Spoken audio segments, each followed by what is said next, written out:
प्रसादन्नगतिकुतयपि धयोस्तुभंस्तस्य यशस्त्रीसन्धं वन्दे गुरो श्रीचरुणारविन्दम्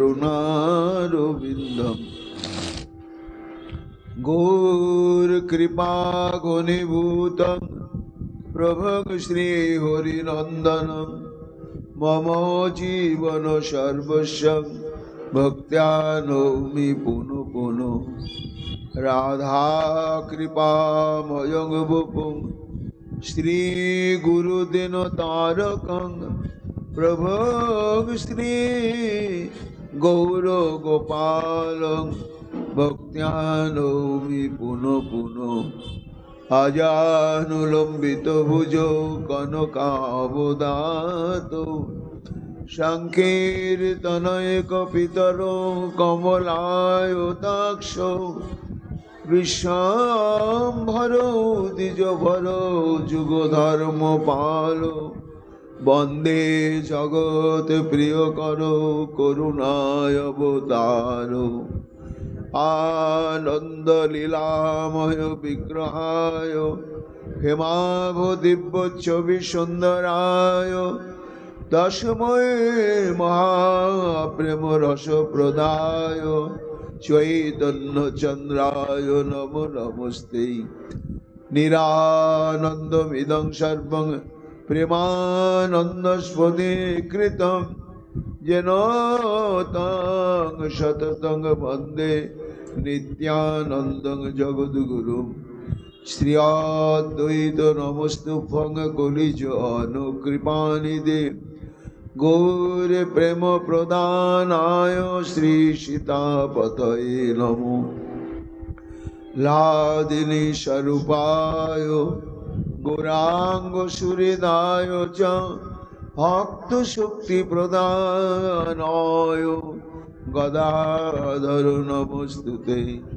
प्रणमामि श्रीवासं तमातं पंडितं मुदा श्रीगौरांग कृपापात्रं कीर्तनानन्दमानसं गौरी प्रेम प्रदायैव सर्वत्र समदर्शिने नारायण सुताय च श्रीमन्नरहरये नमः बर्हापीडविरामं मृगमदतिलकं कुण्डलाक्रान्तकण्डं कन्याक्षं कम्बुकण्ठं स्मेतसुभगमुखं सादरेणस्तवेणुं श्यामं शान्तं त्रिभङ्गं रविकरं वसनभूषितं वैजयन्त्या वन्दे वृन्दावनस्थयुवतिशतवृतं ब्रह्मगोपालवेशम् नमो नलिनो नेत्राय वेणुवाद्यविनोदिने राधाधर सुधापानं शालिने वनमालिने हे कृष्ण करुणा सिन्धो दीनबन्धु जगत्पते गोपेश गोपिकान्त राधाकान्त नमोस्तुते मुखं करोति वाचालं पुंगुं लङ्घयते गिरिं यत्कृपातमहं वन्दे परमानन्दमाधवं तप्तो काञ्चन गौराङ्गी राधे वृन्दावनेश्वरी वृषभानुसुते देवी तां नमामि हरिप्रिये महाभावस्वरूपातं कृष्ण प्रिया भूरियसी प्रेमविभुक्तिप्रदे देवी राधिका तं नमाम्यहं वन्दे नन्दव्रजस्त्रीणां पदरेणुमभिघ्नसं यशां भूरि कथद्गीतं पुनाते भुवनत्रयम् अचतुर्वदन ब्रह्मा देवाहुर परो हरि अभालोचन शंभुर भगवान वदरायणि यां प्रभयन्तमनुपेतमपेतकृतं दैपायन विरह कातरया जुहाव पुत्रिति तन्मया तया तरवयो विनेदुस्तं सर्वभूत हृदय मुनिमानुतस्मि तमादिदेवं करुणानिधानं तमालवर्णं सुहितावतारम् अपारो संसार समुद्र सेतुं भजामहे श्रीभागवत स्वरूपम् वंशाकल्पतरुभ्यश्च कृपा सिन्धुभ्यैव च पतितानां पावनेभ्यो वैष्णवेभ्यो नमो नमो। जय रूप सनातन भट्ट रघुनाथ श्रीजीव गोपाल भट्ट दास रघुनाथ भक्ति बंदी छय गोसाईर चरण यहाँ হইতে বিঘ্ন নাশ অভীষ্ট পূরণ। জয় গৌর ভক্তবৃন্দ গৌর যাদের প্রাণ সবে মিলে দেহ মোরে নিতাই গৌর প্রেম ভক্তি দান নিতাই গৌর হরি বল নিতাই গৌর হরি বল নিতাই গৌর হরি বল জয় জয় নিতাই গৌর হরি বল। হা হা বৃন্দাবনেশ্বরী হা হা বৃন্দাবনেশ্বরী হা হা বৃন্দাবনেশ্বরী হা হা বৃন্দাবনেশ্বরী তোমার চরণ নুপুরের ধ্বনি শুনিব কি শ্রুতি ভরি রাধে নুপুরের ধ্বনি শুনিব কি শ্রুতি ভরি ছত্র কমল বলয় কুণ্ডল ছত্র কমল বলয় কুণ্ডল ছত্র কমল বলয় কুণ্ডল ছত্র কমল বলয় কুণ্ডল বেদে শঙ্খ চন্দ্র বল্লী বেদে শঙ্খ চন্দ্র বল্লী জব শক্তি গদা সৌভাগ্যাদি চিহ্ন হরে দেবী শক্তি গদা শুভকারি চিহ্ন হরিব নয়ন ভরে হরিব নয়ন ভরে হরে দেবী শক্তি গদা শুভকারি চিহ্ন হরিব নয়ন ভরি হরিব নয়ন ভরি চরণ সুগন্ধ আঘ্রাণ করিয়া চরণ সৌগন্ধ আগ্রহ করিয়া হইব কি অনুমত হইব কি অনুমত রাধে হইব কি অনুমত রাধে হইব কি অনুমত তোমার যুগল চরণ হৃদয়ে ধরিয়া হরে জগন চরণ হৃদয়ে ধরিয়া আমি জুড়াব তাপিত চিত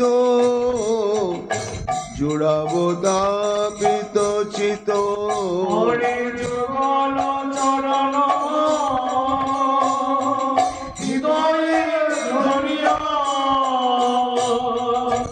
জুড়ব তাপিত চিত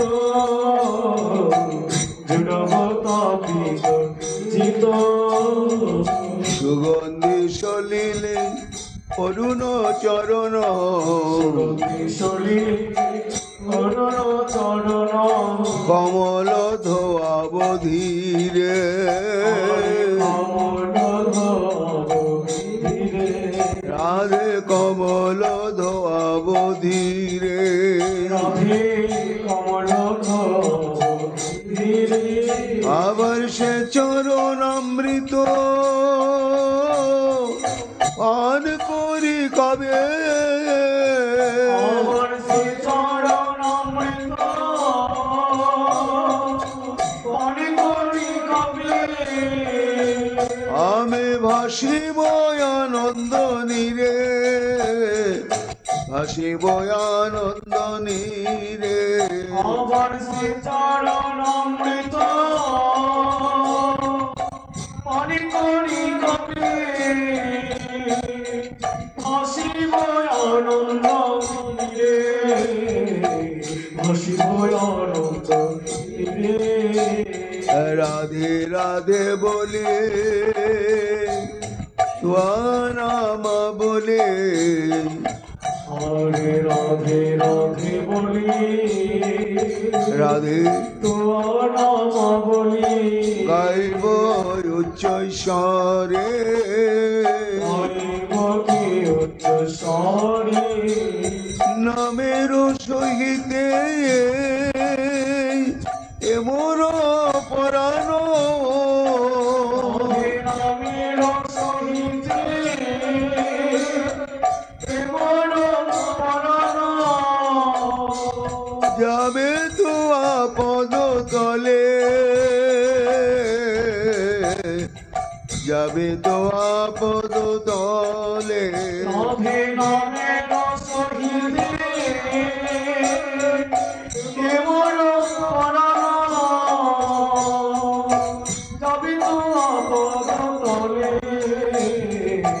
যাবে তো আপদ তলে শৈলেন্দ্র মুকুট মণি গোবর্ধন মুকুট মণিগোবর্ধন তটেতে নিবাস করি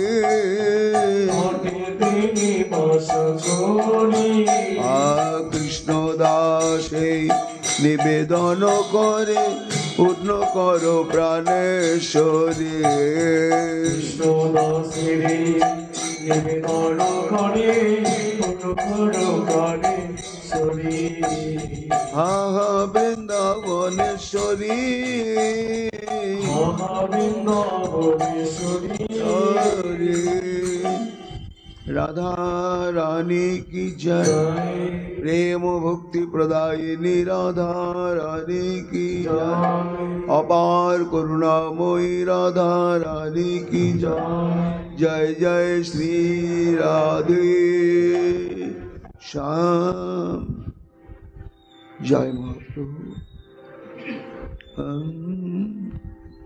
গোপ্যোচু সিঞ্চাঙ্গ নস্তদধরামৃত পুলকে পুলকেন আশাবলোক কলকিতজ হৃচ্ছয়াগ্নি নো চেদ বয়ং বিরহজগ্ন উপযুক্ত দেহা ধ্যানেন যাম পদয় পদবিং সখেতে সর্ববেদান্ত সার সর্বপুরাণ চক্রবর্তী এবং লীলা পুরুষোত্তম শ্রী গোবিন্দের শব্দ ব্রহ্মময় মূরতি এই শ্রী শ্রী শ্রীমদ্ ভাগবত মহাপুরাণে দশম স্কন্ধে 29তম অধ্যায় 35 সংখ্যক শ্লোকেতে এইবার জনৈক যুধিষ্ঠিরী শ্রী গোবিন্দের উদ্দেশ্যে যা বললেন পরমহংস চূড়ামণি ছিল সুখদেব গোস্বামী পাদ প্রত্যক্ষ লীলা দর্শন এবং শ্রবণ করে সেটি সম্যক রূপে বর্ণনা করছেন। সপ্তাহ কাল মধ্যে নিশ্চিত মৃত্যু ব্রহ্ম শাপগ্রস্ত মহারাজ পরীক্ষিতকে শুনতেই হবে গোবিন্দের কথা।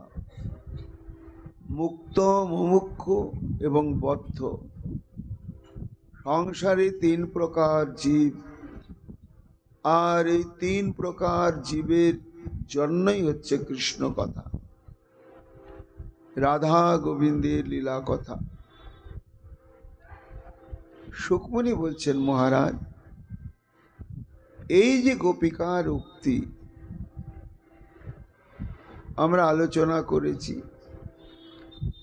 যে চারদিকে চারজন মুখ্য জ্যোতিষ্বরী রয়েছেন, আর এক একজন জ্যোতিষ্বরীর অনুগত হয়ে সহস্র সহস্র লক্ষ লক্ষ গোপিকাগণ অবস্থান করছে, এবং যে যুথের যিনি মুখ্যা জ্যোতিষ্বরী, তার যেটা মন্তব্য, তার যেটা বক্তব্য, তার যেটা সিদ্ধান্ত, তাকে অনুসরণ করে যে লক্ষ লক্ষ গোপিকাগণ রয়েছেন, সবারই ওই একই সিদ্ধান্ত। এই জন্য মুখ্য জ্যোতিষ্বরী গণই কথা বলে চলেছে। তা এই দ্বিতীয় জ্যোতিষ্বরী ইনি গতকাল বলেছেন, আজকে তার উপসংহার করছেন।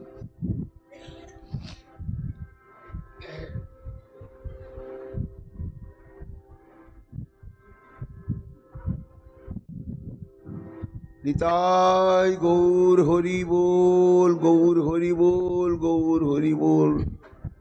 জয় রাধে রাধে, জয় শ্রী রাধে, জয় রাধে।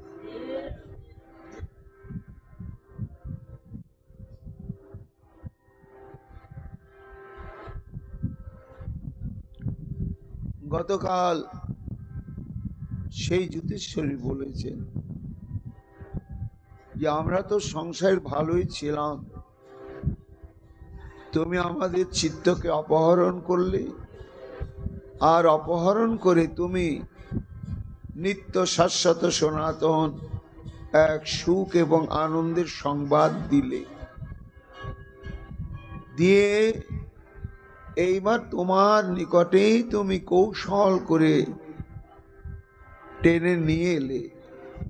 নিয়ে আসার পরে তোমার অলৌকিক মন্ত্রশক্তির প্রভাবে তুমি আমাদের সমস্ত ইন্দ্রিয় এবং পদযুগল ইত্যাদিকে তুমি নিষ্ক্রিয় করে দিলে। কাজেই আমাদের শত সহস্রবার যেতে বললেও আমাদের দেহ ইন্দ্রিয় আর ঘরমুখী কিছুতেই হবে না। এই বক্তব্যকে কেন্দ্র করে যত যত যুক্তিজাল বিস্তার করা সম্ভব একে একে সেই জ্যোতিষ্বরী করেছেন, এবং তৎপরিপ্রেক্ষিতে শ্রী গোবিন্দ বক্তব্য রেখেছেন।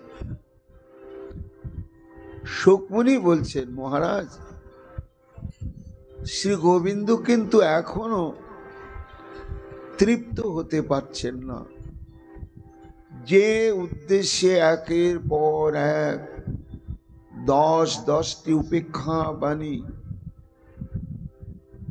তিনি প্রয়োগ করলেন গোপিকাগণের হৃদয়ের উদ্দেশ্যে, যে হৃদয় বিদীর্ণ হয়ে গেলে তাদের উন্মুক্ত হৃদয়ের মধ্যে আমার প্রতি যে কেমন প্রেম বাসনা রয়েছে, সেই প্রেম বাসনাটাকে আমি সরাসরি প্রত্যক্ষভাবে দেখতে চাই, অনুমানে নয়, সিদ্ধান্তে নয়, সরাসরি ভাবে।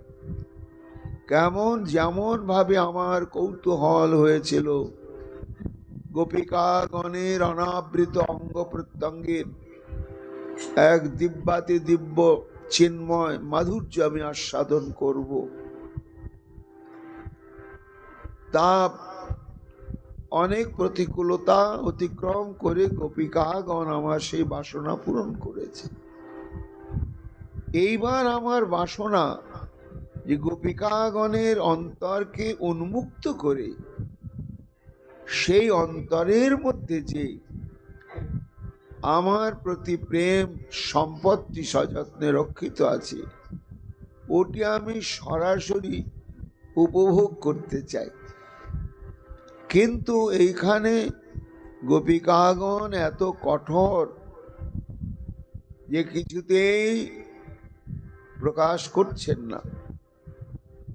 সুখমণি বলছেন, মহারাজ, এই শ্লোকে কিন্তু সেই যুতেশ্বরী গোবিন্দের বাঞ্ছিত সংবাদটি অভিব্যক্ত করলেন। কি সংবাদ?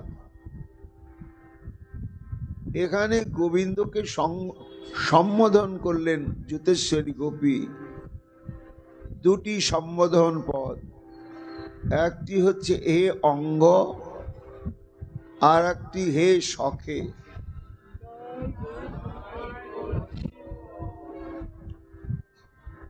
অঙ্গ সম্বোধনের দ্বারা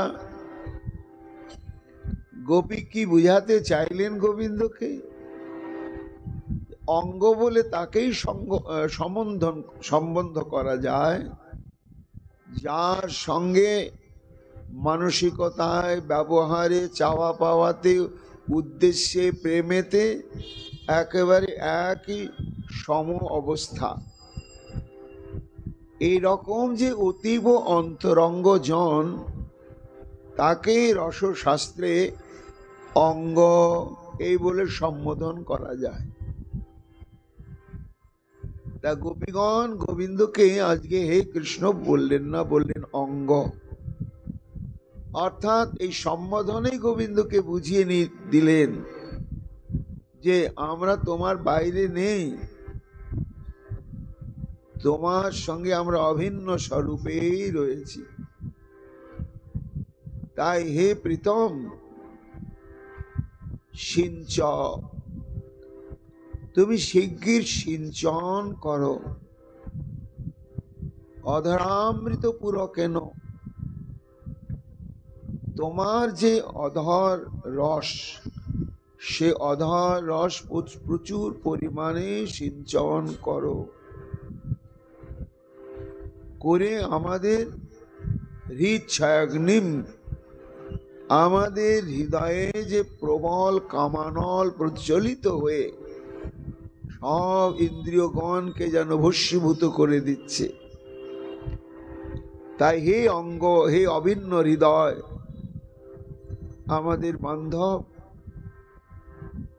তুমি একটু সিঞ্চাঙ্গ, একটু সিঞ্চন করো। এই কথা বললেন সেই যুতেশ্বরী। তখন গোবিন্দের আনন্দ হলো, কেন না এইবার সরাসরি একটা যেন সম্ভোগের আবেদন ব্যক্ত হলো। এতদিন এতক্ষণ পরে গোপীর বদন থেকে, সিঞ্চ, অধরামৃত সিঞ্চন করো, এটি নিবিড় সম্ভোগের একটি অঙ্গ বিশেষ। বুঝলে মহারাজ পরীক্ষিত? তা গুরুদেবের মুখে প্রথম স্কন্ধ থেকে আরম্ভ করে ভাগবতী কথা শুনতে শুনতে, আর তাছাড়া মাতৃগর্ভে যিনি অদ্বয় জ্ঞান তত্ত্ব ব্রজেন্দ্র নন্দন শ্রী গোবিন্দের সাক্ষাৎকার লাভ করেছেন, সেই মহারাজ পরীক্ষিতের কি তত্ত্বজ্ঞানের অভাব? তাই তখন বললেন, গুরুদেব, এইখানেই তো আমার একটু সংশয় উদয় হলো। এত বড় কথা বলে দিলেন গোপীরা, তোমার অধর সুধা দাও, সিঞ্চন করো। এ সরাসরি প্রত্যক্ষ সম্ভোগের প্রার্থনা। তো রসশাস্ত্র বলছে যে নায়িকা যদি নিজের থেকে আগেই নায়কের কাছে সম্ভোগ বাসনা ব্যক্ত করে, তাহলে তাকে নিকৃষ্ট নায়িকা বলা যায়। এরা গোপী, আর এরা সেই সম্ভোগ প্রার্থনা করলেন, গুরুদেব এটি আমি সম্যক উপলব্ধি করতে পারছি না, এর কারণটা কি? এর মধ্যে কি কোনো আমাদের জানবার কোনো তত্ত্ব আছে, বা এমন কোনো রহস্য রয়েছে? সুখদেব গোস্বামী পাদ তাকাচ্ছেন পরীক্ষিতের দিকে। হ্যাঁ, এই হচ্ছে সমজদার শ্রোতা। তাহলে পরীক্ষিত তুমি বলো যে নায়িকা শ্রেণী কত প্রকার এবং তাদের প্রেম আকুতি কেমন হয়, সেটা কি তুমি বোঝো? যদি বোঝো তাহলে আমাকে একটু বলো। তাহলে কেন আজ তারা গোপিকাগণ সরাসরি গোবিন্দের কাছে এতক্ষণে সম্ভোগ বাসনাটি প্রার্থনা করলেন? তখন মহারাজ পরীক্ষিত বলছেন, গুরুদেব আপনার শ্রীমুখেই তো শ্রবণ করেছি, শাস্ত্র বলেছে সাধারণী নিগদিতা সমঞ্জসৌ সমর্থা চ কুব্জাদিষু মহিষিষু চ গোকুল দেবীষু চ ক্রমত। এই যে নায়িকাগণ, এ নায়িকা মানে কৃষ্ণ সম্বন্ধযুক্ত নায়িকা, এই জড় জগতের কোনো রমণীক নিয়ে ভাবলে হবে না, সেসব আলোচ্য বিষয় নয়। এখানে গোবিন্দের সঙ্গে সম্পর্কিত যে সমস্ত রমণী বৃন্দ, ললনা বৃন্দ, তাদেরই বিচার প্রসঙ্গে বলছেন যে এরা তিন শ্রেণী। এক হচ্ছে সাধারণ রতি বিশিষ্টা, এক হচ্ছে সমঞ্জসা রতি বিশিষ্টা, আর এক হচ্ছে সমর্থা রতি বিশিষ্টা। তা তার মধ্যে এই যে সাধারণী রতি বিশিষ্টা, এরাই সাধারণত আত্মসুখ তৎপর, কিন্তু এরা কৃষ্ণের সঙ্গে সম্বন্ধযুক্ত। কৃষ্ণ ব্যতিরেকে কোনো পুরুষের প্রতি এদের বিন্দু মাত্র আসক্তি বা স্পৃহা নেই, এবং একমাত্র গোবিন্দের সঙ্গেই তাদের সম্পর্ক, গোবিন্দের কাছেই তাদের সমস্ত চাওয়া পাওয়া আশা আকাঙ্ক্ষা। তা সেই গোবিন্দের সঙ্গে যে সঙ্গ, সাধারণী রতির নায়িকা কুবুজা, এখানে কুবুজার আত্মসুখটা প্রধান, কিন্তু সে আত্মসুখটি ভোগ করতে তিনি কৃষ্ণ ছাড়া অন্য কারো মাধ্যমে করবেন না। এই জন্য এই ধরনের যারা নায়িকা, তারাই কৃষ্ণের কাছে সম্ভোগের আবেদন জানায়। কেমন জানায়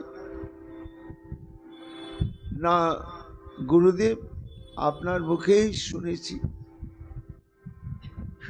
নাতি সান্দ্রা হরে প্রায় সাক্ষাৎ দর্শন সম্ভবা সম্ভোগ ইচ্ছাদি রতি সাধারণী মতা।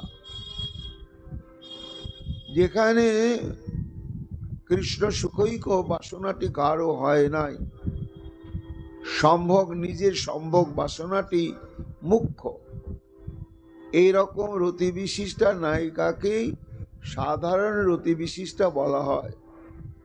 আর দৃষ্টান্ত, যখন শ্রী গোবিন্দ আমার কংসবধের জন্য মথুরায় গমন করলেন,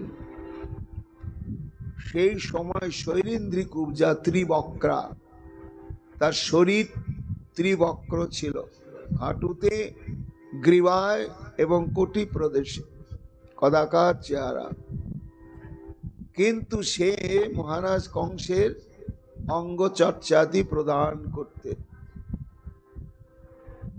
এইবার গোবিন্দকে দর্শন করার সঙ্গে সঙ্গে কামাতুরা হলে, বস্ত্র ধরে আকর্ষণ করতে লাগলেন সঙ্গ করবার জন্য।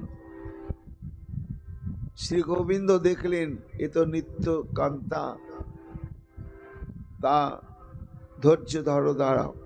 এই বলে কাছে এসে তার চরণের উপরে শ্রীকৃষ্ণ পদাঙ্গুষ্ঠ দিয়ে চিবুকটা ধরে জোরে এমনি করে উঁচুতে একটু তুলে দিলেন, আর সঙ্গে সঙ্গে ত্রিবক্রা কুবজা একেবারে দিব্যরূপা হয়ে গেল। যখন দিব্যরূপা হয়ে গেলেন তখন গোবিন্দকে আকর্ষণ করে নিজ গৃহে নিয়ে যাচ্ছেন, আর বলছেন সহস্রতামিহ পৃষ্ঠ দিনানি কোচিন ময়া রমস্য নোৎসয়ে তক্তুং সঙ্গং তে অম্বরুহেক্ষণ। হে প্রাণনাথ, হে পদ্ম পলাশ লোচন, তুমি আমার সঙ্গে এখানে অবস্থান করো, আমার সঙ্গে তুমি রমণ ক্রিয়া সাধন করে আমার বাসনা পূরণ করো। তোমার সঙ্গ ত্যাগ করতে আমি কিছুতেই পারছি না। পরীক্ষিত বলছেন এই হচ্ছে সাধারণী রতির নায়িকার বক্তব্য এবং স্বভাব। এটা গোপিকাগণের বদনে কি করে প্রকাশ পাচ্ছে? সামঞ্জস্যারতি সম্পর্কে শাস্ত্র বলছে পত্না ভাবাতি মন্নাত্মা গুণাদি শ্রবণাদি যা কচিৎ বেদিত সম্ভোগ তৃষ্ণা সান্দ্রা সামঞ্জস্যা। যেখানে আমি পত্নী এবং গোবিন্দ পতি, এই পতি পত্নীর একটা যথাবিহিত সম্বন্ধের অভিমান বর্তমান এবং কৃষ্ণের সঙ্গে মিলনে অর্ধেক আত্মসুখ আছে, অর্ধেক কৃষ্ণ সুখ আছে।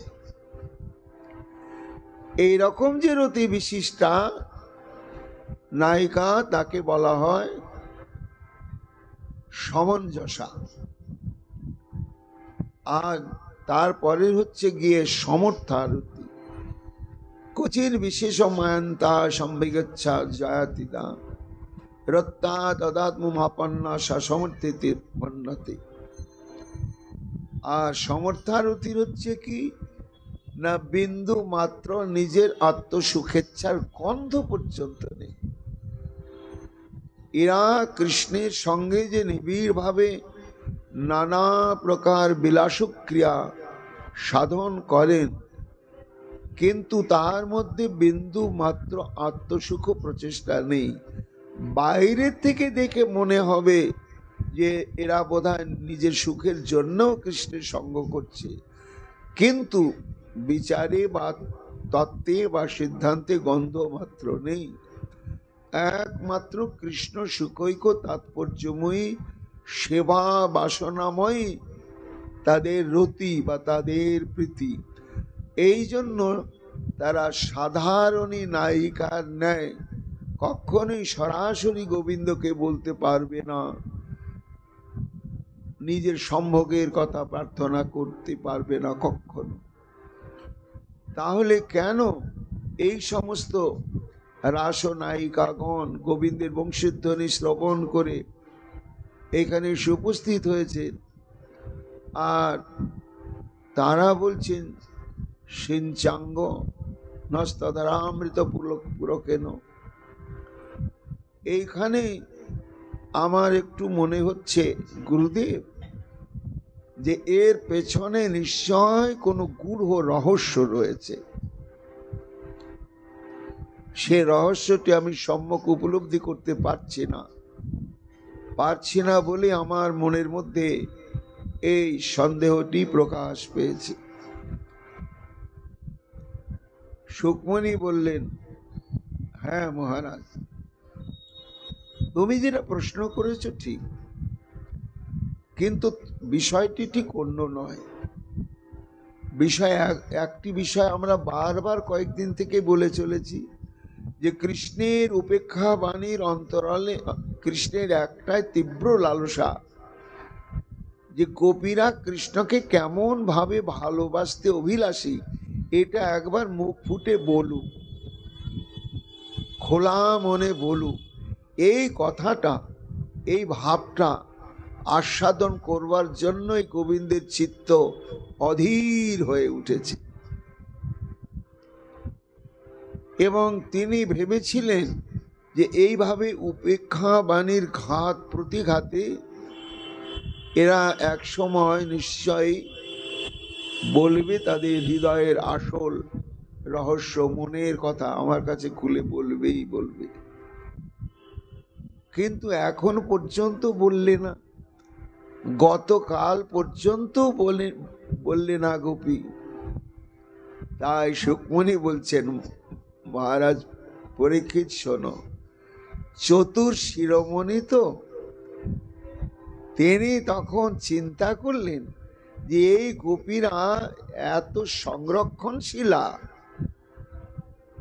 যে এদের মুখটা ফেটে যাচ্ছে, কেবল বুক ফেটে যাচ্ছে, মুখে প্রকাশ করতে চাইছে না। আর আমিও ছাড়বই না, আমিও ওদের মনের কথা বের করে নেবই নেব। তা কি করে সম্ভব? শ্যাম খুব চিন্তা করছেন। চিন্তা করতে করতে হঠাৎ মনে হলো, আচ্ছা কোনো মানুষকে যদি অপ্রকৃতিস্থ করে দেওয়া যায়, কেমন কিছু নেশা খাইয়ে দেওয়া হলো,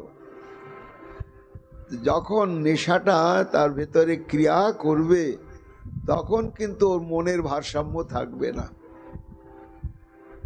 তখন থাকবে না, তখন ওর মনের মধ্যে যা কথা আছে ও গড়গড় করে বের করবেই করবে।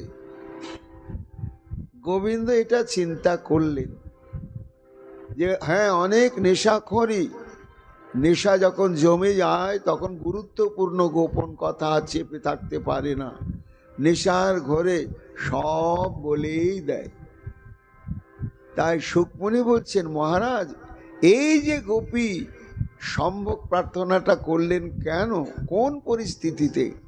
না সেই পরিস্থিতি সৃষ্টি করলেন গোবিন্দ আমার। কিভাবে করলেন?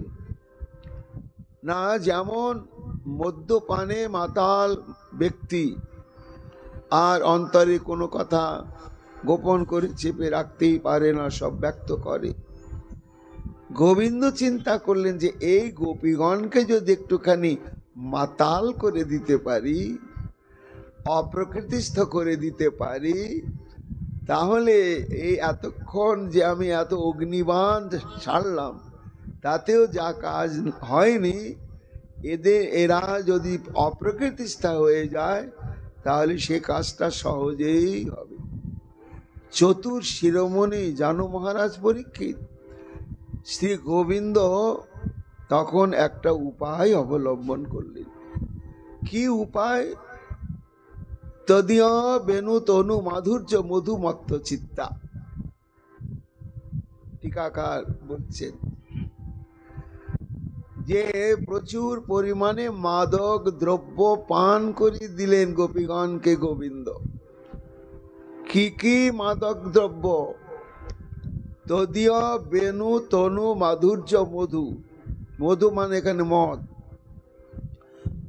মদেরও এক নাম মধু। তা কিসের? না গোবিন্দের যে বেনু মাধুর্য আর তনু মাধুর্য অর্থাৎ রূপ মাধুর্য।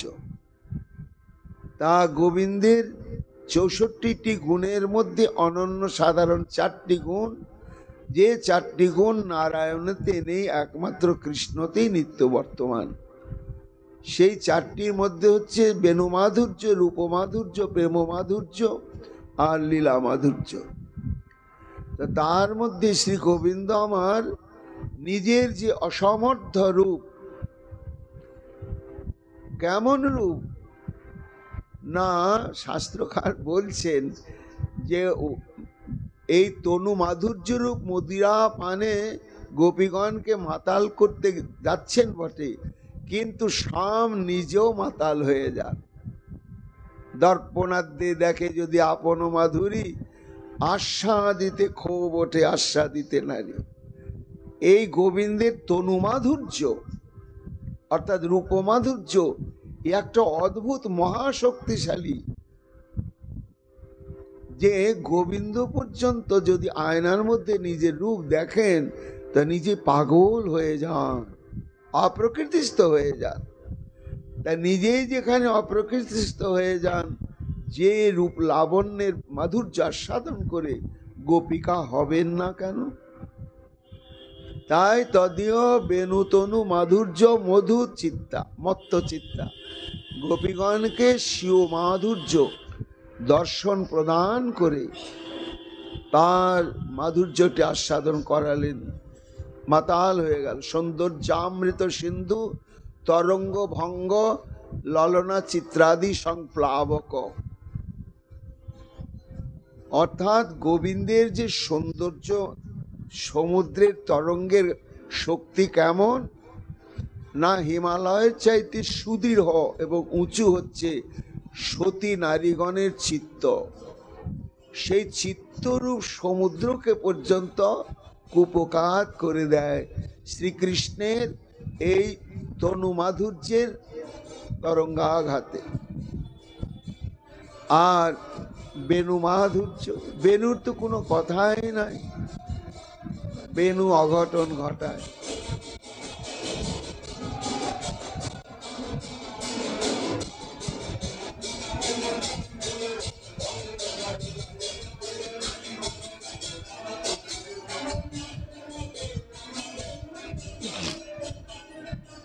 তাই সুকমণি বলছেন, মহারাজ চতুরীর শিরোমণি তখন ওই বেনু মাধুর্য আর তনু মাধুর্যের যে মাধুরী সেটি প্রচুর পরিমাণে আস্বাদন করালেন। করানোর ফলেতেই এইবার গোপিকাগণ প্রমত্তা হয়ে গেলেন। হয়ে গিয়ে তাদের কাম ও পীড়ার কথা অভিব্যক্ত করলেন। হে শ্যাম, শোনো, তোমার কাছে আমাদের একটি আবেদন। আমাদের অন্তঃকরণের হৃদয়ে মর্মস্থলে কামানল ছিল প্রচ্ছন্ন ভাবে এবং প্রশান্ত হয়েছিল। কামানলের অস্তিত্বটা আমরা জানতাম, কিন্তু তার প্রভাব আমাদের উপরে কামানল বিস্তার করতে পারে। সে সংযত হয়ে প্রশান্ত অবস্থাতেই ছিল।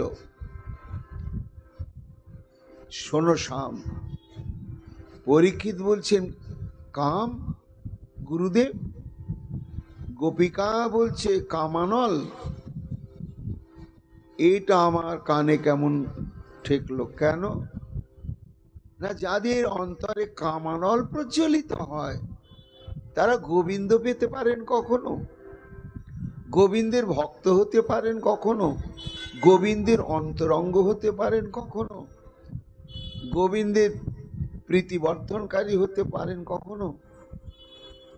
কামানল প্রজ্বলিত একেবারে নিজেরাই সরাসরি গোবিন্দকে বলে দিলেন, এ কি কাম? সুকমণি বলছেন যে মহারাজ, দেখতে একরকম, স্বাদ কিন্তু এক নয়। চিনি আর লবণ যদি পাশাপাশি দুটো থালায় রাখা যায় তা দেখতে তো একই রকমই, আলাদা নয়, কিন্তু স্বাদ এবং ক্রিয়া তো রাত দিন তফাৎ। তাই শোনো, জড় জগতের কাম সেই কাম, আর গোপিকাগণের যে কাম সেই কাম, এই কাম আর ওই কাম পার্থক্য রয়েছে। ওটা কাম নয়, ওটা হচ্ছে উচ্চ কোটির প্রেম। ওই কাম সম্পর্কে মহাজনগণ কি বলছেন শোনো মহারাজ। গোপীগণের প্রেম অধিরূঢ় ভাব নাম, বিশুদ্ধ নির্মল প্রেম কভু নহে কাম। না, প্রেম হচ্ছে গোপিকাগণের প্রেম, কোন রক্তে মাংসে গড়া শরীর বিশিষ্ট মানুষের নয়। অধিরূঢ় ভাব, তা অধিরূঢ় মহাভাব হচ্ছে প্রেম গোপিকাগণের। এই অধিরূঢ় ভাব কাকে বলা হয়? না প্রেম, বিশুদ্ধ ভগবত প্রেম যখন প্রথম উন্মেষ হয়, তারপরে ভজন চলতে থাকলে গাঢ় হতে হতে হতে হতে প্রেম, স্নেহ, মান, প্রণয়, রাগ, অনুরাগ ভাব, এই ভাবটা আবার গাঢ় হয়ে রূঢ় ভাবে পরিণত হয়। তা রূঢ় ভাবে যে পরিণত হলো প্রেম, তা প্রমাণটা কি হবে? না প্রমাণ হবে যে যখন শ্রবণ, কীর্তন, অর্চন, বন্দন করতে গেলেই একই সঙ্গে শরীরের মধ্যে অশ্রু, কম্প, পুলক, বৈবর্ণ, স্বরভঙ্গ, স্তম্ভ এগুলো এসে যাবে, এতগুলো আসবে। তা যে প্রেমে এতগুলো ভাববিকার উদয় হয় সেটাকে বলা হয় রূঢ় ভাব, রূঢ় মহাভাব। এটা বড় উচ্চকোটি। আর গোপীগণের প্রেম হচ্ছে অধিরূঢ় মহাভাব। তাহলে রূঢ় মহাভাবের চাইতো আরো সূক্ষ্ম, আরো গাঢ় এবং আরো গভীর, তার সম্বন্ধে বলছেন রূপ গোস্বামী পাদ। রূঢ়ক্তেভ্য অনুভাবেভ্য কামাপাস্তা বিশিষ্টতাম যত্রানুভাবা দৃশ্যন্তে স অধিরূঢ় নিগত্যতে। অর্থাৎ ওই যে রূঢ় মহাভাব, সেই রূঢ় মহাভাবে যখন অশ্রু, কম্প, পুলক, বৈবর্ণ, স্বরভঙ্গ, স্তম্ভ ইত্যাদি অন্তত ৬-৭টা বিকার একই সঙ্গে প্রকাশ পাচ্ছে, এমতো অবস্থায় যদি তার দশা এক অনির্বচনীয় বিশিষ্টতা প্রাপ্ত হয়, তখন রসশাস্ত্রকার বলছেন সেটার নাম হচ্ছে অধিরূঢ় মহাভাব। আর হে মহারাজ পরীক্ষিত, এই গোপীগণের প্রেমের সীমাই হচ্ছে অধিরূঢ় মহাভাব পর্যন্ত। এ জীবের প্রেম নয়, এ জীবের প্রেম হচ্ছে আত্মসুখময়। সে একটা দৃষ্টান্ত বলা হয় না, যে একজন এরকম যুবক যুবতী প্রণয়ে খুব ভাব হয়ে তাদের বিবাহ আদি হয়ে গেছে, এখন ভালো দুজনে দাম্পত্য জীবন যাপন করছেন। তা দৈবক্রমে বাবুটি এখন ভালো চাকরি করেন, তা প্রশিক্ষণ নেওয়ার জন্য, ট্রেনিং নেওয়ার জন্য 6 মাস বাইরে যেতে হবে। তা গৃহিণীকে বলছে, দেখো 6 মাস তো থাকবো না, তুমি একটু কষ্ট করে মানিয়ে নিয়ে থাকো। বলে 6 মাস? তুমি জানো না আমার ভালোবাসা কেমন? 6 ঘন্টা তোমাকে না দেখলে আমার মাথা ঘুরতে শুরু করে দেয়, আর 6 মাস তুমি থাকবে না, তাহলে কিন্তু আমার আর জ্যান্ত মুখ তুমি দেখতে পাবে না। তা বাবুটি ভাবলেন, আহারে, তাহলে এমন প্রেমিকা আমার ধর্মপত্নী, আমার জীবন ধন্য, ঠিক আছে, তাতে আমার যদি প্রমোশন না হয় না হোক। 2-4 দিন এইভাবে থাকতে থাকতে কোনো কাজে এখন ঘরে একটা ছোট্ট কুটি ঘর আছে, সেই ঘরের মধ্যে কোনো কাজের উদ্দেশ্যে বাবুটি প্রবেশ করেছেন, করে হঠাৎ চিৎকার করে আর্তনাদ করে ছটফট করতে করতে নিশ্চল হয়ে গেল। ছুটে গিয়ে স্ত্রী সেইখানে দেখছে, কি হলো কি হলো? ও মা, দেখছে হরিবোলই হয়ে গেছে। অনেক পরীক্ষা নিরীক্ষা, ডাক্তার ডাকা, তারাও দেখে বলছে না, কোনো প্রাণীর চিহ্ন দেখা যাচ্ছে না। হাও মাও কান্নার আর শেষ নাই। অনেক কিছু তো হলো, ইতিহাস হওয়ার পরে তো ওই অবস্থায় তো রাখা যাবে না। আত্মীয় স্বজন সবাই চলে এসেছে, এবার শ্মশানে নিয়ে যেতে হবে। তো সমস্যা হচ্ছে ছোট্ট ঘর থেকে বের করা নিয়ে একটা সমস্যা দেখা দিল। এখন সব লোকজন বলছে, তাহলে ঘরের দরজাটা কেটে বড় করে ওকে বের করা হোক, মরাটা বের করতে হবে। তো যেই তোড়জোড় করতে শুরু করেছে, মামনি বলছেন, বাবারা তোমরা কি করছো? বলে ওকে বের করবো, তো দরজাটা বলে সর্বনাশ, ঘাটের মরা তো আমাকে অকলে ভাসিয়ে দিয়ে চলে গেল, একাই আমাকে থাকতে হবে সারা জীবন। এটা যদি তোমরা ভাঙো, তাহলে আর আমি কি কোনোদিন করতে পারবো? বলে মরা স্বামীকে বের করব কি করে? বলে তো মরেই গেছে, ওর তার দেহে প্রাণ নেই, তাই মনে কিছু করো না, একটা করে হাত ঠ্যাং কেটে কেটে এমনি করে অল্প অল্প করে বের করে নাও, তাতে তো কিছু যাবে না। তখন স্বামীটা বলছে, কি বললে গিন্নি? বলি, ও মা তুমি মরনি? না না, তোমার প্রেম দেখার জন্যই মরার ভান করেছিলাম। তো দেখো, এই এক্ষুনি মরেছি, আর এর মধ্যে তুমি ঠ্যাং কাটার বন্দোবস্ত করে দিচ্ছ। এই প্রেম নিয়ে তুমিই থাকো। সঙ্গে সঙ্গে হরি বল বলতে বলতে বেরিয়ে রাধাকুণ্ডে এসে বেশাশ্রয় করে ভজন করলেন সারা জীবন। তা জড় জগতের যে প্রেম হচ্ছে কিনা, এই ঠ্যাং কাটার প্রেম, এর সীমানার বাইরে কখনো যাবে না। কিন্তু এই প্রেমের দৃষ্টান্তে কখনো গোপীগণের সঙ্গে গোপীনাথের প্রেমের সম্পর্ক সম্বন্ধের কথা ভাবলে চলবে না। সেই জন্য বলছেন সুকমণি, সহজে গোপীর প্রেম নহে প্রাকৃত কাম, কাম ক্রীড়ার সাম্যে তার কহি কাম নাম। মহারাজ পরীক্ষিত প্রশ্ন করেছে, ভালো বাবা, ঠিকই। দেখো, গোপীগণের প্রেমটা যদি এটা জড় জগতের কাম হতো, ওটা কামানলই হতো। প্রেম এব গোপ রামানাং কাম ইত্যগমত প্রথম ইত্যুদ্ধব দয় অপ্যেতং বাঞ্ছতি ভগবত প্রিয়াম। অর্থাৎ গোপীগণের যে কৃষ্ণ বিষয়ক প্রেম, ওটা কামের মতো বলে তাকে কাম শব্দের দ্বারা প্রচার করা হয় মাত্র। ওটা যদি জড় জগতের জঘন্য নিকৃষ্ট আত্মধ্বংসকারী এবং নরকপ্রদায়ী কামই হতো, তাহলে ব্রহ্মাণ্ডের সমস্ত শ্রেষ্ঠ ভক্তগণ এবং ভক্ত শিরোমণি উদ্ধব কখনো ওই গোপীগণের প্রেম বা কামকে প্রার্থনা করতেন না, ভজন করতেন না।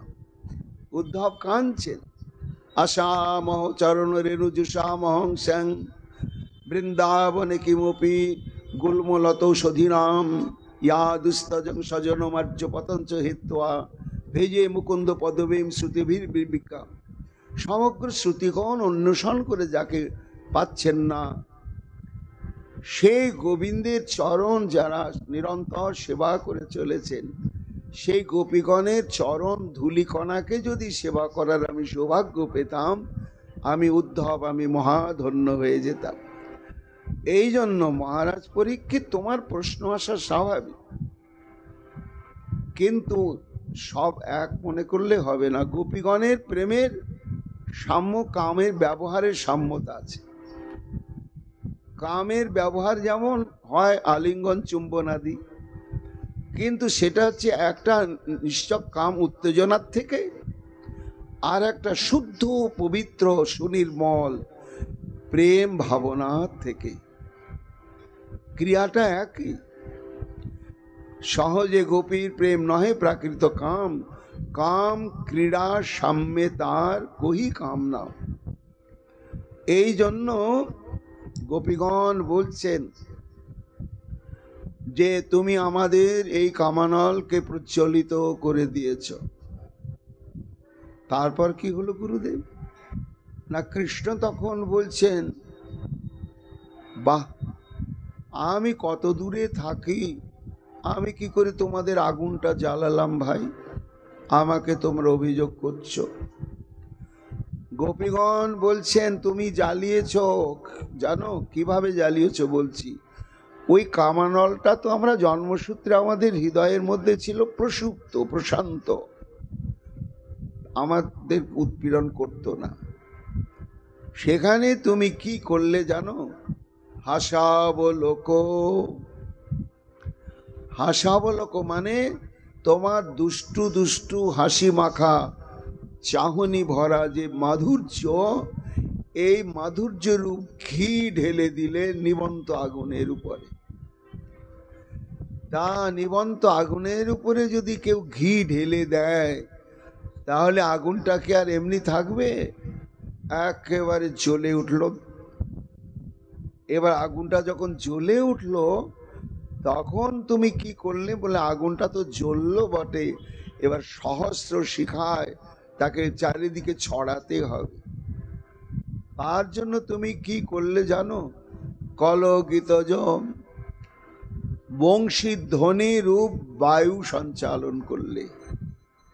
তা নিবন্ত আগুনে ঘি ঢালা হয়, আর তাতে যদি পাখার হাওয়া করা হয় তা আগুন তো কিরকম ছড়াবে। এইভাবে অগ্নি বাড়তে বাড়তে বাড়তে বাড়তে, হে শ্যামসুন্দর, আমাদের সমস্ত শরীরের অঙ্গ প্রত্যঙ্গ অনুপরমাণু একেবারে দাউ দাউ করে দগ্ধ করছে, দগ্ধ করছে। গোবিন্দ আশ্চর্য চারিদিকে তাকাচ্ছেন, এত বড় আগুন, কিন্তু গোপীগণ আমি তো কোথাও আগুন দেখছি না। আচ্ছা, আগুন দেখা না যাক, আগুনের একটু শিখা দেখা যাবে তো? তাও তো দেখা যাচ্ছে না। আচ্ছা, আগুন দেখা না যাক, শিখা দেখা না যাক, ধোঁয়া দেখা যাবে তো? ধোঁয়াও তো দেখা যাচ্ছে না।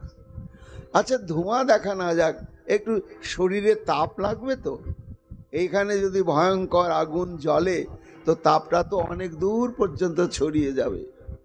তা না কোনো তাপ, না কোনো ধোঁয়া, না কোনো শিখা, না কোনো অগ্নির প্রজ্বলন। আবার তোমাদেরকে দেখেও তো আগুন টাগুন দেখা যাচ্ছে না, তোমরা তো ঠায় সুন্দর দাঁড়িয়ে আছো। যেমন করে তোমরা বললে ভাবলাম না জানি কি ভয়ঙ্কর আগুন আমি জ্বালিয়েছি, কিন্তু কোনো দিকেই তো দেখতেই পাচ্ছি না, এ আবার কেমন আগুনের কথা তোমরা বলছো? গোপীগণ বলছেন, ওহে চতুর, শোনো, এই আগুন যেমন তেমন আগুন নয়। এই আগুন বাহ্যেন্দ্রিয়ের দ্বারা কখনো দেখা যায় না। এ হচ্ছে অন্তর ইন্দ্রিয়ের দ্বারা একমাত্র অনুভব বেদ্য, এবং বাহ্য আগুনের চাইতেও এর তাপ লক্ষ অনন্ত কোটি কোটি গুণ। বলে এরকম আবার হয়, আগুন দেখা যাবে না, তার মধ্যে তাপ? হ্যাঁ, তুমি তো জানো না, মন পড়ে আগ সাম জগজনে জানি, মোদের সবার মন পড়ে কুম্হারের পনি। গোপীগণ বলছেন, শ্যাম, তুমি তো জাতিতে গোয়াল, আর গোয়াল পাড়াতেই জন্মেছ এবং গোয়াল পাড়াতেই থাকো আর বড় হয়েছ, তাই গোয়াল পাড়াদের খবর তুমি ভালোভাবে জানো। কিন্তু কুমোর পাড়া পালপাড়ার খবর জানো? কেন? পালপাড়ার খবর দিয়ে কি হবে গোপীগণ? না, ওই যে আগুন দেখা যায় না অথচ তার ভয়ঙ্কর মহাক্রিয়া আছে, সেটা তো তুমি জানতে চাইলে? তারই দৃষ্টান্ত দিচ্ছি, শোনো। যেখানে সমস্ত কুম্ভকারগণ থাকে, তারা নানা আকৃতি বিশিষ্ট মাটির নানা রকম পাত্র প্রস্তুত করে, যা মানুষের জীবনে, ব্যবহারিক জীবনে, দৈনন্দিন ব্যবহারে লাগে। তারপরে দীর্ঘদিন ধরে সেগুলো শুকায়। শুকানোর পরে একটা ওদের এই মৃৎ পাত্রগুলোকে পোড়ানোর একটা জায়গা আছে, তাকে ভাটি বলে, আর ওদের ভাষায় বলে পোয়ান। সেই পোয়ানে অতি শুকনো মাটির হাঁড়িগুলোকে থরে থরে সাজায়, ফাঁকে ফাঁকে চালাকার দেয়। তারপরে সাজানো হয়ে যায় প্রচুর বাসনপত্র মাটির। এইবার তার উপরে বিচালি দিয়ে দেয়, বিচালির উপরে আবার মোটা করে কাদার প্রলেপ দিয়ে দেয়, দিয়ে ওর তলাতে একটা আগুন লাগানোর জায়গা আছে, জ্বালানি দেওয়ার একটা জায়গা আছে, জানো শ্যাম? এইবার সেইখানে আগুন দিয়ে জাল দিতে শুরু করে। তা বাইরে কিন্তু শিখাও দেখা যায় না, ধোঁয়াও দেখা যায় না, একেবারে নিতান্ত খুব কাছাকাছি না গেলে দূর থেকে তার তাপও বোঝা যায় না। কিন্তু তার ভেতরে যে কি হচ্ছে জানো? সেটা পরের দিন সকালবেলা যখন পোড়া হয়ে গেলে আগুন নিভে ঠান্ডা হয়ে যায়, যখন সরানো হয় তখন সব কাঁচা মাটির বাসনগুলো লাল হয়ে গিয়েছে, এত তাপ। তা এই জন্য হে গোবিন্দ, বনের আগুন সবাই দেখে আর আহা উহু করে, নিবাতে যায়, কিন্তু মনের আগুন কে দেখে? মনের আগুন দেখবার মতন জগতে কেউ নাই।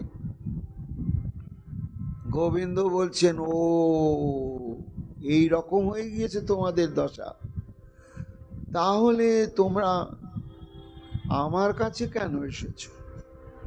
এই তো নিকটেই শ্রী যমুনা আছে, যাও যাও যাও, যমুনায় গিয়ে একেবারে সব ডুব দাও, আগুন সব নিভে যাবে, সমস্ত শরীর ঠান্ডা হয়ে যাবে। গোপী তখন বলছেন, হয়ে চতুর্শিরোমণি, এই আগুন একটা যমুনা কেন, শত সহস্র কোটি যমুনার প্রবাহে যদি এই আগুন নেবানোর প্রচেষ্টা করা হয়, কোনোদিন নেবানো যাবে না শ্যাম, একেবারেই যাবে না। এই অগ্নি নির্বাপনের একটা উপায় আছে জানো, সেটি অমৃত প্রবাহ। এই অমৃত প্রবাহ না হলে এই অগ্নি নির্বাপিত হবে না। অমৃত প্রবাহ, গোবিন্দ বলছেন অমৃত, অমৃত, হ্যাঁ, সমুদ্র মন্থনে উঠেছিল, আর সেটা তো আছে স্বর্গে। তাহলে স্বর্গ থেকে অমৃত নিয়ে এসে সিঞ্চন করলে তবেই তোমাদের এই আগুন নির্বাপিত হবে, কিন্তু সেটা তো এই মর্তলোকের কাছে অলভ্য, অসম্ভব। সে অমৃত তোমরা পাবেই কি করে, আর এই আগুন বা নেবানো যাবে কি করে? তখন গোপীগণ বলছেন, ওই লম্পট, আরে শোনো, স্বর্গের একটা স্বর্গ নয়, অনন্ত কোটি স্বর্গের সমস্ত অমৃত নিংড়ে নিংড়ে নিয়ে যদি আমাদেরকে পান করানো হয়, তবুও এই আগুন নিববে না। এই আগুন নেবানোর একটাই মহৌষধি, সিঞ্চাঙ্গ নস্তধরামৃত পুরকেন, সরাসরি তোমার অধরামৃত রস সিঞ্চনের দ্বারাই আমাদের এই অনল নির্বাপিত হবে, এছাড়া আর কোনো উপায় নেই। এই জন্য সিঞ্চন, প্রচুর পরিমাণে তুমি সিঞ্চন করো শ্যামসুন্দর, তোমার ওই অধরামৃত, তাহলে আমাদের এই অনল নির্বাপিত হবে। আর যদি তা না দাও তাহলে কি হবে জানো? একে তো আমাদের এই কামানলের তাপ, আর এই যে তোমাকে পাচ্ছি না, একটা বিরহের তাপ। এই কামানলের তাপ আর বিরহানলের তাপ, এই দুই তাপেতে আমরা ধীরে ধীরে ভস্মীভূত হয়ে যাব।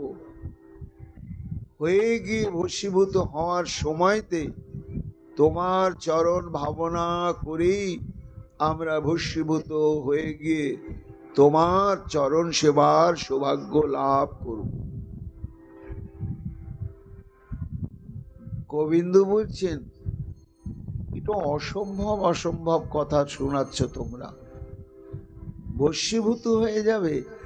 আরে ভাই, যদি ভস্মীভূতই হয়ে গেলে এই দেহের পঞ্চভূতের সঙ্গে মিশেই গেল, তো বলছো তারপরে মরণের পরে আবার আমার চরণ সেবা করবে কি করে?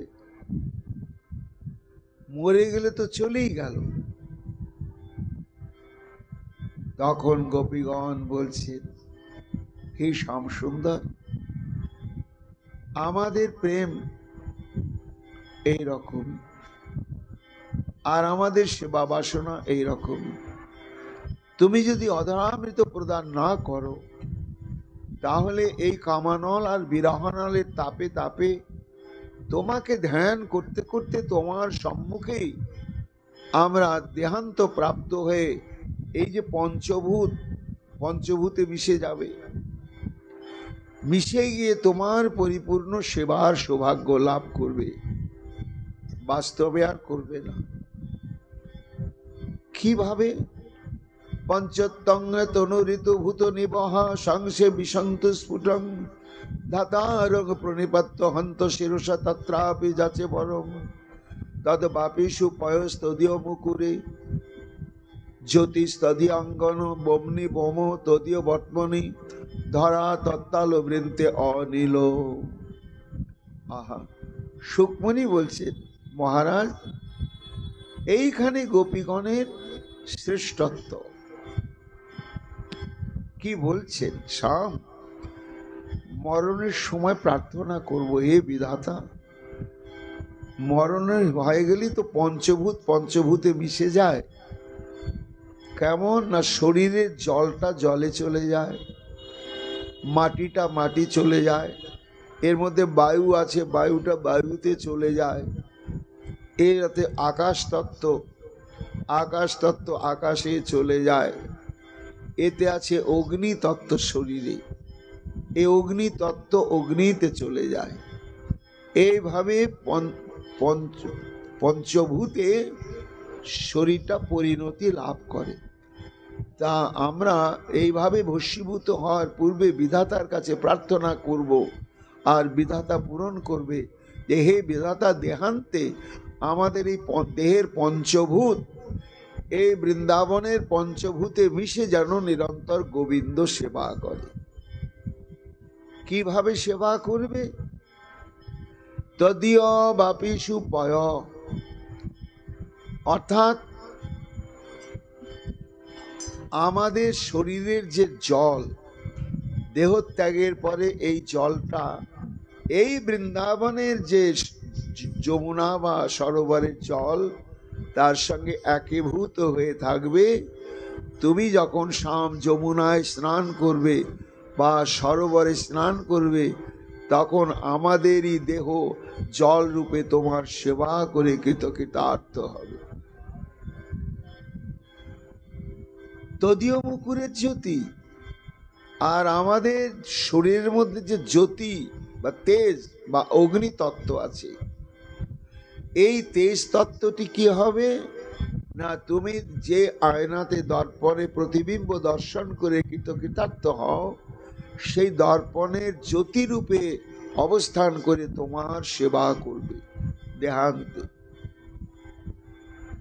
আর আমাদের শরীরের মধ্যে যে আকাশ তত্ত্ব বা বোম তত্ত্ব আছে, দেহান্তে আমাদের শরীরে এই বোম তত্ত্ব, তুমি যে প্রাঙ্গণে আকাশের নিচে পরিভ্রমণ করো, সেই স্থানের আকাশ তত্ত্বই আমাদের দেহের আকাশ তত্ত্ব তোমার সেবা করবে।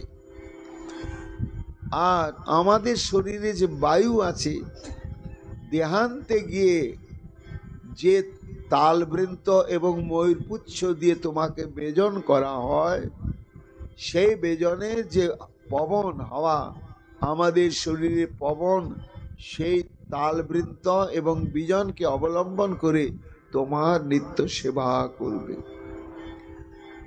আর তুমি যে ব্রজের পথ দিয়ে যে পথ দিয়ে চারণা করবে, চলবে, আমাদের শরীর যে ক্ষিতি মাটি, সেই পথের মৃত্তিকা হয়ে তোমার চরণ সেবা করে কৃতকৃতার্থ হবে। সুকমণি বলছেন, মহারাজ এই হচ্ছে গোপীগণের প্রেমের বৈশিষ্ট্য। এই বলেই প্রথম যুতেশ্বরী 3টি শ্লোকে তার উপসংহার করে বক্তব্য শেষ করলেন। আজকে দ্বিতীয় যুতেশ্বরী 2টি শ্লোক বলে উপসংহার করে তার বক্তব্য সমাধান করলেন। আগামীকাল তৃতীয় যুতেশ্বরী তিনি আবার কি বলবেন, মহাপ্রভুর কৃপায় আমরা শ্রবণ কীর্তন করব। এখনকার মতো ভাগবত কথা এখানেই বিশ্রাম লাভ করছে।